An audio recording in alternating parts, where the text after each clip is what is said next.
les apprentis magiciens, les apprenties magiciennes. J'ai à cœur aujourd'hui de partager une expérience autour du terme qu'est-ce qu'un artiste? Alors c'est un mot pour moi qui a été sacrément spolié ou galvaudé, je ne sais pas. Quand je me suis mise, en tout cas en formation, quand j'ai été formée en art-thérapie, très très vite je me suis rendu compte que dans mon langage, et dans sans doute le langage de beaucoup de gens, le mot art signifiait le beau qui est dans les musées et c'était assez inatteignable. Je me suis rendu compte que je voulais de ce fait utiliser un autre terme, je voulais utiliser le terme de la créativité. Mais en fait, quelque part, c'était rentrer aussi dans le moule que ce mot art et artiste voulait dire quelque chose forcément de cet ordre qui est limité à un certain nombre de personnes sur Terre. Alors c'est quoi un artiste pour moi? Aujourd'hui, c'est vraiment une personne qui est un médium, est un canal entre le monde de l'invisible et le monde du visible.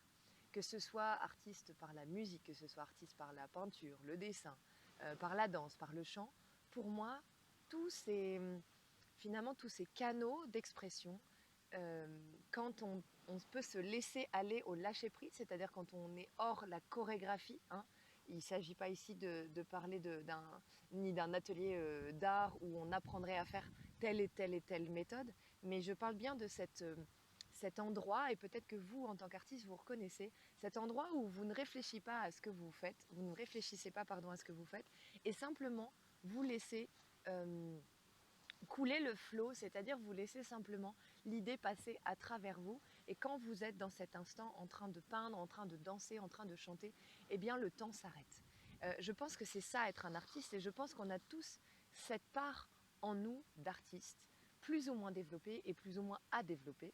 Et je pense que les enfants sont un très bon exemple. Ils ont cette capacité à être complètement focus un instant précis dans une activité et ils se laissent complètement aller dans cette activité.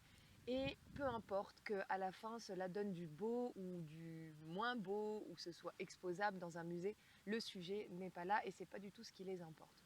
Donc ça c'est vraiment très important. Donc si vous avez une activité comme ça dans laquelle peut-être que c'est même dans la cuisine, enfin peu importe en fait, un artiste, c'est vraiment celui qui sait, je pense, se laisser traverser par une énergie, par quelque chose de subtil, qu'on en ait conscience ou qu'on n'en ait pas conscience, et qui, dans cette capacité à se laisser traverser, à lâcher prise, eh bien, produit une œuvre et qu'on appelle une œuvre artistique, et qu'il reste une trace ou pas d'ailleurs, hein, parce que dans la danse, il peut rester des traces parce qu'on a filmé, mais il peut surtout en rester rien, c'est-à-dire juste de danser l'instant, tout comme on peut peindre l'instant, et ne pas garder ses œuvres et ne rien en faire et ne pas les exposer.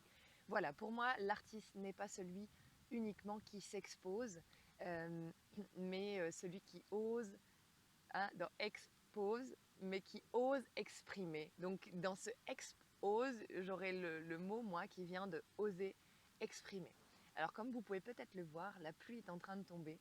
Alors je vais m'arrêter là. Je pense que c'est un signe que pour cette vidéo sur qu'est-ce qu'un artiste, et peut-être que ça va faire eh bien, émerger des choses pour vous-même ou peut-être pour des gens autour de vous. Parce que moi, je pense que j'avais fermé le canal, je ne me sentais pas du tout artiste. En tout cas, j'avais beaucoup de mal avec ce mot. J'avais l'impression aussi que c'était pour un certain type de personnes et je ne me sentais pas à la hauteur. Et c'est simplement il y a 1 an et demi, vraiment qu'il y a quelque chose qui s'est ouvert de très très grand. Et je me suis mise en paix avec ce mot d'artiste. Tout simplement en redécouvrant, je peux vous dire le moment, en redécouvrant un carnet qui traînait autour de moi depuis très longtemps, que je déplaçais dans mes différents déménagements, et qui en fait était un carnet, je me souvenais plus vraiment, mais je savais que c'était lié à mon adolescence, et j'avais 16 ans quand j'ai écrit ça, et c'était en fait une communication avec mon amoureux de l'époque, et on savait qu'on n'allait pas pouvoir se voir pendant la période de Noël d'ailleurs, et de ce fait, on s'était dit qu'on communiquerait dans un cahier et qu'on s'échangerait les cahiers au moment de ses vacances pour être un peu près l'un de l'autre. Et à l'intérieur, dès que j'ai ouvert, la première chose qui est tombée, en fait, une feuille avec une espèce de poème. Et là, il y a eu des larmes, ça a monté et ça a vraiment duré parce que le lendemain, j'ai fait aussi un état de fièvre. Il fallait vraiment que toutes mes cellules acceptent qu'un jour, une part de moi acceptait complètement que je sois artiste. J'écrivais des textes, j'écrivais des poèmes, et je m'en foutais de savoir si c'était beau ou pas beau, mais simplement je les écrivais. Et là, ça a mis de la paix à l'intérieur de moi, entre cette part exigeante en moi qui pensait qu'il fallait atteindre quelque chose, et cette part qui simplement est artiste à l'intérieur, dans le cœur, et qui avait à cœur, et qui a à cœur encore, d'exprimer dans le monde tout ce qui ne s'exprime pas forcément, tout ce qui ne se voit pas. Je vous embrasse très fort, les artistes, les apprentis magiciens, magiciennes. Je vous dis à bientôt. Si cette vidéo vous a plu, simplement likez, abonnez-vous à la chaîne YouTube et aidez-moi à transmettre au plus grand nombre toujours et inspirer le monde. Je vous embrasse. Belle journée à vous, à bientôt.